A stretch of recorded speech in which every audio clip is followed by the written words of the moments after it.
Hello दोस्तों, welcome back to my channel CNC CADCAM. दोस्तों, आज के इस ट्यूटोरियल में हम जानेंगे कि जो G74 के साथ जो ड्रिलिंग का प्रोग्राम बनाते हैं वो किस तरीके से बनाते हैं। इससे लास्ट वीडियो में हमने देखा था कि जो मैनुअली कट डालते थे उसमें ड्रिल के साथ प्रोग्राम कैसे बनाते थे, और अब देखेंगे कैम साइकिल, यानी कि G74 जो है कैम साइकिल है। तो दोस्तों, कई बार स्टूडेंट के माइंड में क्वेश्चन उठता है कि जब हमारे पास हम पहले बना सकते थे उसी मेथड से, तो ये कैम साइकिल प्रोग्राम बनाने की क्या जरूरत पड़ गई। तो देखो दोस्तों, मैनुअली जो प्रोग्राम होते हैं उनमें हम मैनुअली सारे कट लिखते हैं, हमें चाहे उससे छोटा या लेंथ ही उसमें एक एक करके कट लिखना पड़ता है, जिसके चलते प्रोग्राम लेंथ ही और लंबा हो जाता है, और जो ऑपरेटर या सेटर वगैरह प्रोग्रामर रहते हैं उन्हें बनाने में भी दिक्कत आती है। तो कंपनी ने क्या किया, कुछ जो है कंट्रोलर में रेडीमेड साइकिल आती हैं जो जिन्हें कैम साइकिल के नाम से हम जानते हैं। इसी तरीके के स्टॉक रिमूवल की अलग साइकिल आती हैं, और पैटर्न रिपीटिंग ये अलग तरीके के, और थ्रेडिंग जैसे मैनुअल भी हम बनाते हैं इसी तरीके से। और जो है फेस कट के लिए हम मैनुअल भी कर सकते हैं, बट उसके लिए सारी कैम साइकिल प्रोग्राम भी आते हैं। तो इसी तरीके से ड्रिल का भी कैम साइकिल प्रोग्राम आता है। इससे क्या होता है, ये प्रोग्राम जो है काफी छोटा हो जाएगा और गलती होने के चांसेस बहुत कम हो जाएंगे, क्योंकि इस प्रोग्राम की जो लेंथ है वो कम हो जाती है। तो अभी जैसा हम समझ लेते हैं कैम साइकिल प्रोग्राम, मैंने ये कंपोनेंट है, ये हम पहले देख लेते हैं। कंपोनेंट है ये, मान लीजिए इसकी 80 mm का इसका डाया है, ठीक है, 80 mm का इसका डाया है, और ये ड्रिल है, ठीक है। ये इसका एक्स एक्सिस है, यहाँ मशीन कहीं होम पोजीशन पे मेरी खड़ी है, ये मशीन का होम पोजीशन है, ठीक। अब ये ड्रिल है, मान लीजिए ये ट्विस्टेड ड्रिल है, यू ड्रिल नहीं है, यू ड्रिल का भी प्रोग्राम आता है उसमें। ये जो है ड्रिल कोई सा भी लगाओ, इससे कोई फर्क नहीं पड़ता। जो यू ड्रिल आता है उसमें इनफेट वगैरह लगती हैं, और इसमें जो है बार बार हमें रीशेपनिंग करके हमें यूज करना होता है। अगर इसकी जो धार है खराब हो जाती है तो इसे रीशेप करते हैं, और कई बार लोग अपनी कंपनी में ग्राइंडर के थ्रू भी करते हैं, नहीं तो कुछ लोग जो है बाहर से भी रीशेप करवाते हैं इनको। तो ये अपनी कंपनी टू डिपेंड करता है किस तरह से लोग चाहते हैं। अब इसमें हमें देखना है, यानी कि ये ड्रिल है, अब इसकी लेंथ मान लीजिए इसकी लेंथ है 25 mm, ठीक है, कंपोनेंट की, और ये 80 mm का डाया। ये इसका जेड एक्सिस है, और यहाँ पे जो एक्स की वैल्यू रहेगी 0 रहेगी, ठीक है। तो पहले हम इसे समझ लेते हैं, इसके फॉर्मेट को, ये है क्या, इनका मतलब क्या है। तो G74 तो ये सिंटैक्स है, ये तो लिखना ही लिखना। R1 का मतलब क्या है, यहाँ पे R है, इसमें आप कुछ भी लिख सकते हैं। जैसे R का मतलब होता है रिट्रैक्शन हाइट,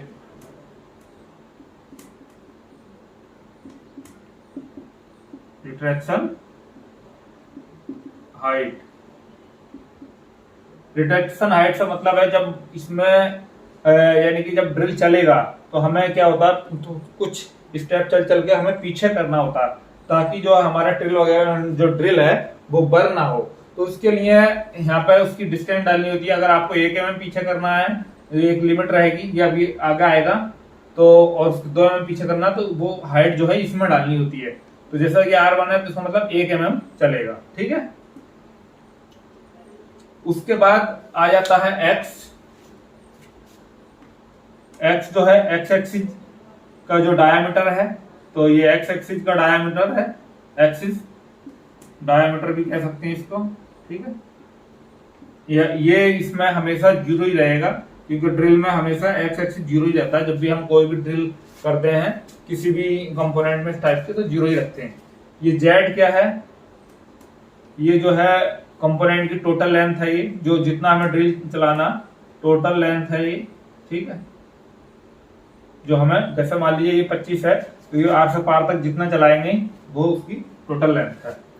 अब ये Q क्या है, Q जो है हमें कितना एक बार में, यानी कि जो ड्रिल है एक बार में हमें कितना चलाना आगे तक। यानी कि मान लीजिए मैं चाहता हूं कि भाई 10 mm चले, उसके बाद 1 mm पीछे हटा, यानी कि जो 10 mm चलने के बाद मान लो यहाँ से ड्रिल गया और ये यहाँ पे इस तरीके से आ गया 10 mm यहाँ पे, तो ये 10 mm यहाँ चलने के बाद क्या होगा, यहाँ पे जितनी रिट्रैक्शन हाइट डाल रखी होगी, एक डाली होगी तो 1 mm पीछे होगा फिर चलेगा, 2 डाल रखी होगी तो 2 mm पीछे आएगा फिर चलेगा। तो ये जो हाइट है ये जो वैल्यू है हम 10 mm चलाना चाहते हैं, स्टेप कितने कितने का हमें स्टेप देना था, तो हमें इसे स्टेप लेंथ भी कह सकते हैं, स्टेप लेंथ। ये अपने तरीके कह सकते हैं। ये वैल्यू हमेशा इसमें जो है हमें माइक्रोन में वैल्यू डालनी होती है। जो भी हम वैल्यू हम लिखेंगे काय में लिखेंगे, माइक्रोन में लिखेंगे, ना कि mm में। ठीक है, इन बाकी में सब में mm में लिखेंगे, बाकी इसमें वैल्यू माइक्रोन में रहती है। अब बचा ये f। तो जैसा आप जानते हो ये दोस्तों, ये फीट के लिए होता है।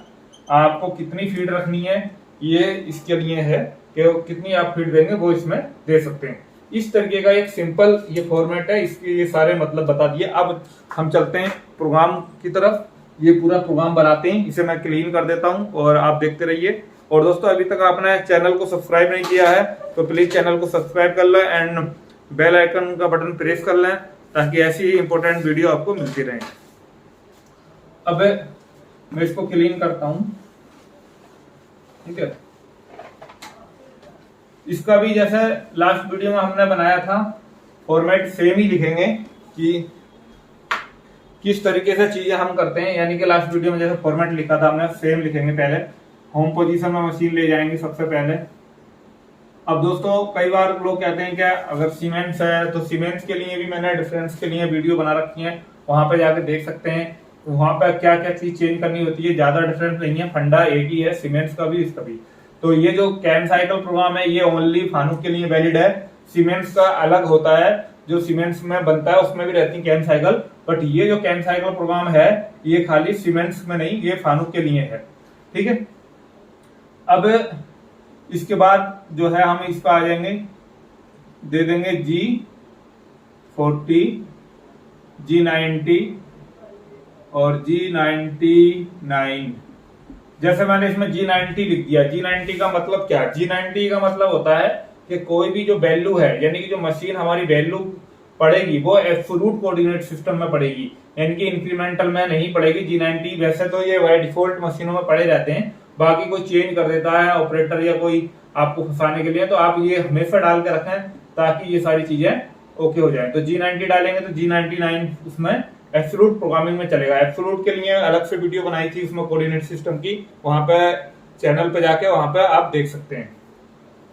अब ये यहां तक हो गया। इसके बाद हम क्या करेंगे, टूल नंबर दे देंगे।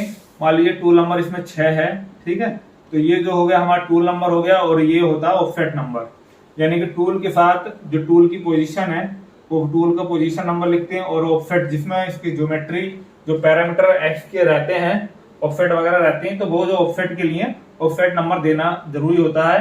तो ये 06 है जैसे, तो 6 के साथ 6 ही देते हैं, ये ही रहता है। अगर आप चाहें तो ये ऑफसेट नंबर कुछ और भी दे सकते हैं, ये अपनी सहूलत के ऊपर है। ये कोई इसमें रूल नहीं है कि अगर 6 नंबर टूल है तो 6 ही दें, बट ये इसलिए जनरली देते हैं कि जो ऑपरेट वगैरह करने के लिए लोग होते हैं उन्हें इजीली रहता, कंफ्यूजन नहीं होता।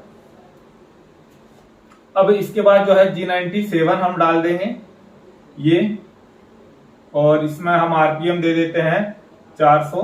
ठीक है, और M03। ठीक है, M03 जो किलो बाई रोटेशन के लिए है, ये इसके आरपीएम 400 पे घूमेगा। और G97 इसमें डालते हैं। G96 की इसमें जरूरत नहीं है क्योंकि कांस्टेंट एक ही जगह एक ही डाया पे इसमें ड्रिल को घूमना, तो अगर डायमीटर चेंज होता है तो हम G96 वगैरह यूज करते हैं, लेकिन यहाँ पे इसकी कोई नीड है ही नहीं। तो दोस्तों अब इससे बाद हम आ जाते हैं G0X, मान लो 200 Z 10.0। ठीक है, यहाँ पे हम चाहें तो कूलेंट ऑन कर सकते हैं।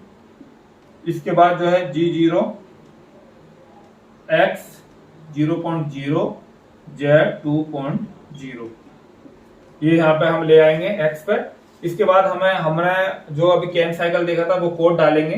तो कोड क्या था, G74 R, मैं इसमें 2 ले रहा हूँ, रिट्रैक्शन हाइट यानी कि 2 mm पीछे हटेगा, तो ये आ गया 2। इसके बाद एंड ऑफ ब्लॉक, फिर G74 X 0.0 Z माइनस। अब दोस्तों Z जो है हमें डिसाइड करना है कि हम कितना डालें, क्योंकि यहाँ 25 इसकी लेंथ है। अगर हम 25 ही डालते हैं तो हमें क्या दिक्कत आएगी, और ये हमें खास करके देखना होता है। लेकिन मेरा ये मानना मान लो 25 है, तो इसलिए 25 डालोगे तो ड्रिल मेरा यहाँ पे कहीं पे आर्म के आपको छोड़ जाएगा, ये यहाँ पे पॉइंट बनाएगा और इस तरीके से छोड़ देगा कंडीशन, तो ये आपका आर पार नहीं होगा। तो इसमें जितना भी आप नाप लीजिए, आईडीए से 5 या 6 mm इसकी लेंथ रहती है, तो एक्स्ट्रा डाल दीजिए या 4-5 जो भी है। तो मैं यहाँ पे 6 mm एक्स्ट्रा ले लूंगा, तो ये 25 + 6 यानी कि यहाँ तक अगर हम लेंगे तो ये हो जाएगा 31। तो यहाँ पे हमें 31 डालना, ना कि 25, अगर हम आर पार होल चाहते हैं। अब मुझे इसमें लिखना भाई मेरा 8 mm चला है, उसके बाद पीछे आए, तो इसमें 8 mm लिखने के लिए क्या करेंगे हम, यहाँ पे हमने क्या बताया था, क्यू बताया था। तो क्यू में 8 mm लिखने के लिए माइक्रोन में वैल्यू बताई थी, तो mm को माइक्रोन में कन्वर्ट करेंगे तो 8 mm 8 × 1000 होते हैं, 1 mm में 1 माइक्रोन, तो ये कितना हो जाएगा 8000 माइक्रोन हो जाएगा। तो इसमें हम लिखेंगे 8000, ठीक है। इसके बाद हम फीड दे देंगे, फीड हम चाहे 0.08 इसमें दे देते हैं, ठीक है। ये दोस्तों इतना ही है। अब ये करेगा क्या, ये 8 mm चलेगा, फिर 2 mm पीछे हटेगा, फिर 8 mm चलेगा, फिर 2 mm पीछे, इस तरीके से ये कैलकुलेशन चलती रहती है। तो पहले जो हमने कट लिखे थे जो लास्ट वीडियो में, उसमें काफी लंबा हो गया था क्योंकि सारे कट मैनुअली करने पड़े थे। इसमें ऑटोमेटिक सारी चीजें चल रही हैं। तो इस प्रोग्राम का यानी कि जो G74 साइकिल का यही फायदा होता है कि उसमें चीजें ऑटोमेटिक हो जाती हैं। अब इसके बाद हम इसको बाहर कर लेंगे, G0 Z10.0 यहाँ पे कूलेंट ऑफ कर देते हैं, G28 इसे होम पोजीशन पे ले जाते हैं, और M05 एंड ब्लॉक और M30। इस तरीके से दोस्तों ये सिंपली ये प्रोग्राम बन जाता। कितने सिंपल तरीके से ये पूरा प्रोग्राम बन गया। तो मैं उम्मीद करता हूँ आपको काफी अच्छे से समझ में आ गया होगा। सारी चीजें स्टेप बाय स्टेप मैंने आपको बता दी हैं और एक एक करके सब कुछ समझा दिया है।